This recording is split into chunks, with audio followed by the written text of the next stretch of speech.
So we cannot pronounce his name, but the chocolate overpowers this one. That's actually pretty close, but it's from Istanbul. Says it right there. Chocolate overpowers it. That's how I talk. I'm from the South now. Istanbul or USA? This is the Dubai chocolate test to see which is better.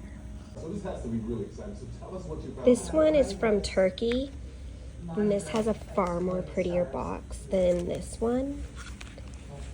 And if this had more of the filling, it would be a lot better. I saw something.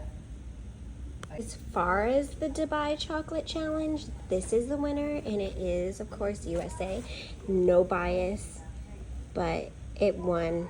It's from New Jersey, and the rest of them are from, like, Istanbul. You get them at Publix. Interesting. This is the winner. USA is the winner because it's from New Jersey.